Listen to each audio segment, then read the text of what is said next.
Oi, gente, tudo bem? Sejam bem-vindos a mais um episódio do Petcast. Hoje a gente está aqui com a Leila, que é a nossa convidada. E antes de começar o programa, eu só queria introduzir um pouco o projeto do Petcast, que agora a gente está com câmera, então a gente está começando a introduzir esse novo programa. E eu queria também agradecer a toda a equipe da Labis que está aqui ajudando a gente, tanto com a edição quanto com a gravação do programa. E também agora, para quem ainda não sabe, a gente está com essa nova minissérie, que são episódios de 15 minutos, separados para cada pergunta que a gente faz para o convidado. E aí hoje a gente está com a Leila, tudo bem, Leila? Oi, gente, tudo bem? Estou muito feliz de estar aqui com vocês. E vamos que vamos. A gente achou muito legal que você veio participar, porque é um negócio muito diferente, assim, a gente queria, como em outro episódio que também a gente vai comentar mais tarde, mas que a gente apresentou um tema mais relacionado com a moda, acho que cinema também é outra forma de arte, que está ligado com a arquitetura, mas é um negócio muito diferente também. E aí, só para introduzir você para todo mundo, você é arquiteta formada na própria PUC em 2013, e já tem uma década de experiência, tá certo? Mais ou menos nessa área. E daí você já trabalhou em projetos como os da Warner, do Pokémon e do Camarote Brahma, e também tanto para a produção audiovisual do MasterChef e da TV Cultura. E daí também, eu acho que outra coisa legal foi a sua atuação no marketing, que inclui os trabalhos como o Circuito Ambev, o Pernod Ricard. E a gente percebeu que, tipo assim, você tem uma carreira muito diversificada e cheia de trabalhos super legais. E o que chamou a atenção é que você fez essa apresentação com a Ana e a gente viu os trabalhos super legais que você tinha. A gente queria tentar aprender um pouco mais sobre essa galera que realmente, tipo, gosta tanto de cenografia quanto da arquitetura.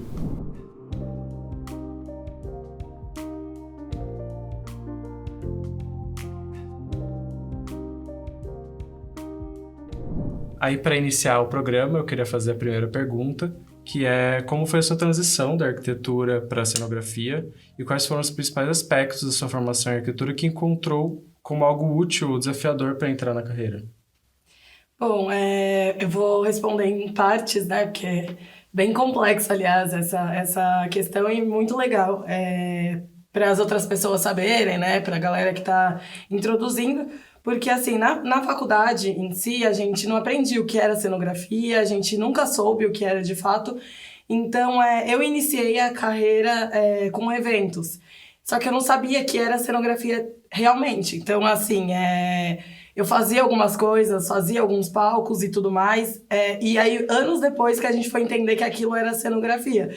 A gente sabia que era muito envolvido... Tinha esse envolvimento com shows e tudo mais, mas o nome cenografia demorou um pouco de aparecer no mercado. Tanto que os meus pais, eles tinham um pouco de medo, eles falavam, nossa, mas a minha filha não é arquiteta de fato.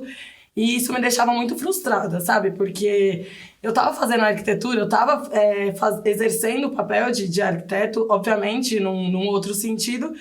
E desde então, respondendo essa primeira questão aí, como foi a minha transição,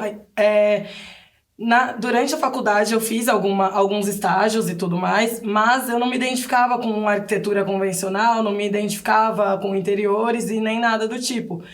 E aí eu sempre tinha aquele brilho por pertencer ali à Atlética, ao centro acadêmico e à Liga das Atléticas. Eu tinha aquele olhar um pouco mais clínico nos eventos, eu via que algumas coisas que dava para melhorar. E aí, desde então, desde esse processo, eu ter participado por esses grupos, eu estava num evento das Atléticas, né, da Liga das Atléticas, e um presidente virou para mim e falou, Leila, tem uma vaga em tal lugar, né, que no caso era no Grupo Faro, e uma última vez eles fizeram uma experiência com um arquiteto, eles estão precisando de um arquiteto, e eu acho que você se encaixa nessa vaga. Daí, então, que eu cheguei a conversar com eles, a gente fez uma experiência de um palco, e aí acabei entrando nesse meio, nessa área, e fiquei lá por 3 anos, né? E depois dessa área aí, né, depois que eu entendi que a cenografia chegou, e aí chegaram umas grandes empresas, tipo, em São Paulo, e chegaram em Campinas também, porque até então os eventos não eram tão diversificados em Campinas.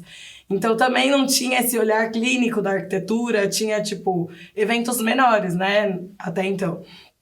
E aí eu fui sentindo a necessidade do crescimento, porque na época Campinas acabou até ficando um pouco pequeno, né, pelo crescimento orgânico, pela minha experiência ali de 3 anos na mesma empresa, eu queria entrar em outras, eu queria ver como funcionava, porém não tinha esse mercado tão sólido, né? E aí foi quando, em 2018, eu fui para MCI, que era uma multinacional, e aí eu fiquei, assim, meio assustada, porque eu também não conhecia esse campo da cenografia corporativa.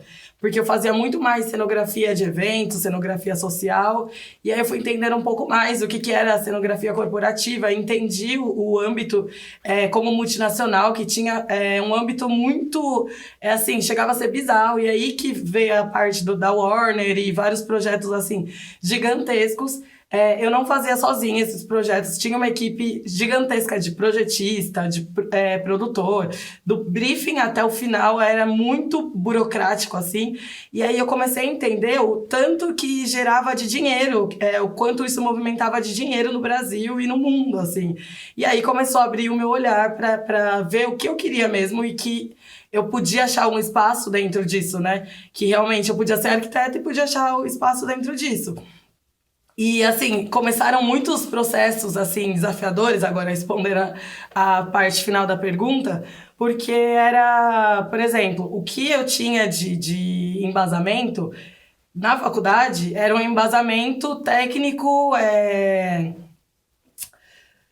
técnico mais social, mais voltado para construção civil e tudo mais. Eu não até então, aqui na PUC, eu era muito lúdica e ainda tinha o Antônio, né, que foi um professor meu que me acompanhou muito de perto nesse processo criativo, e ele falava, nossa, mas tem espaço para você no mercado e você vai conseguir, olha isso, não sei o que, tanto que até a minha entrega de TFG foi diferente, porque eu já fui voltada, assim, para os eventos, voltada, assim, para a cenografia, e aí, de fato, nessa multinacional, eu entendi que ali existia um espaço, né, para o arquiteto cenógrafo, e aí eu comecei a tentar buscar especializações, tentar buscar entender como funcionava ali no âmbito geral do mercado. Eu tenho uma curiosidade só que, conforme você foi contando da sua formação e que ela era muito lúdica, eu queria aproveitar e, perguntar se, de fato, a PUC, ela é uma faculdade que ela, por ser um pouco mais... Às vezes, o pessoal fala que é um pouco mais lúdico, a gente estuda muito teoria da arquitetura, e daí, se realmente, a nossa formação talvez tenha puxado um pouco você a desenvolver esse seu lado. Talvez você tivesse dado em um curso mais técnico, talvez não teria aberto tanto a cabeça para isso. Você acha que teve alguma relação? Ou...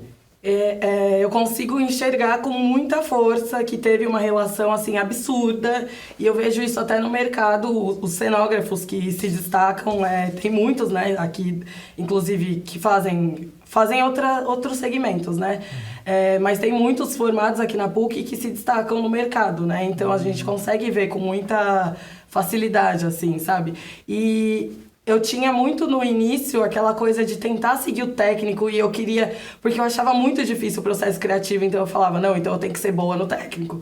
Porque se eu não vou ser fantástica no processo criativo, então pelo menos no técnico eu domino, que é aquela coisa ou é A ou é B, beleza, que tem a dificuldade, mas assim, eu não sabia que eu podia chegar nesse processo criativo de uma outra forma e tudo mais. E até hoje, a gente tá até fazendo um processo de seleção lá na TV, e aí eu consigo ver nível de portfólio que, por exemplo, eu via o nível de portfólio daqui, dos alunos da PUC, e tem muito essa coisa do lúdico, uma coisa do tentar, vamos seguir por um outro lado. E é muito importante, sabe, pro processo. Até eu acho que é muito importante ter essa discussão dentro de uma sala de aula, porque você consegue abrir a cabeça para ter uns outros segmentos. Não é todo mundo que quer fazer casa, não é todo mundo que quer fazer interiores. E tem de tudo um pouco, assim, né? Então isso é muito importante. Eu acho legal também que você entendeu que existe uma demanda, existe um mercado propício para você atuar em uma coisa que te interessava. E eu acho que é importante porque a gente, como estudante, a gente teme o que vai acontecer quando a gente terminar. Como a gente se posiciona no mercado de trabalho e como a gente vai fazer o que a gente gosta de uma maneira rentável, né? Porque todo mundo tem suas contas, né? Eu acho que existe um posicionamento em relação a isso, né? Achar uma oportunidade de desenvolver um mercado potencial e aí deu super certo, né? Eu acho muito E interessante. a gente vai chegando... É que eu já tô no 4º ano, a gente vai chegando no final do curso e fala assim, putz, talvez eu não goste tanto disso, não gosto tanto daquilo. E daí é sempre bom ter, tipo, ideias novas, assim, e achei super legal mesmo. E assim, é muito interessante a sua fala de agora, porque eu cheguei num estado de desespero, pra ser sincera, porque eu falei, gente, mas eu tenho que me bancar, eu tenho gostos caros, eu tenho que sair daqui, a minha família investiu em mim, então eu tenho que dar o mínimo, pelo menos, pra eu conseguir me manter. E aí foi bem nessa hora que a água bateu, aquele famoso água bateu na bunda, porque daí eu falei, gente, eu preciso achar o que eu gosto, eu não vou conseguir ficar fazendo casa o resto da vida e, sem aquele brilho no olhar. E eu sempre fui uma pessoa, além de arquiteta, né, eu sou musicista. Então, eu tinha aquele olhar, de tentar encaixar a música na arquitetura, porque eu achava que fazia sentido, só que eu não sabia que o meio termo disso era a cenografia e era o lúdico e tudo mais. Então, eu fui buscando. Por isso que eu acho que a minha carreira ela não foi 100% sólida, porque eu tava em busca ali de entender o que eu amo de verdade. Porque não fazia muito sentido, eu dormir e acordar todos os dias naquela coisa chata que eu não sentia prazer. E eu via os meus amigos, assim, felizes, idealizados, conquistando o mundo. E eu não quero conquistar o mundo com isso, eu quero ser diferente, assim, sabe? Nossa, é muito legal. Então é muito legal essa sua fala, né? Que eu tive que me reencontrar ali no meio. Acho fundamental mesmo, porque a gente precisa de perspectivas para além da formação, né? Eu acho que extremamente importante pontuar isso. Muito legal. Bom, gente, esse foi o nosso primeiro episódio. Eu queria convidar vocês a também escutarem os próximos, que a gente vai falar um pouco mais sobre arquitetura e cenografia com a Leila.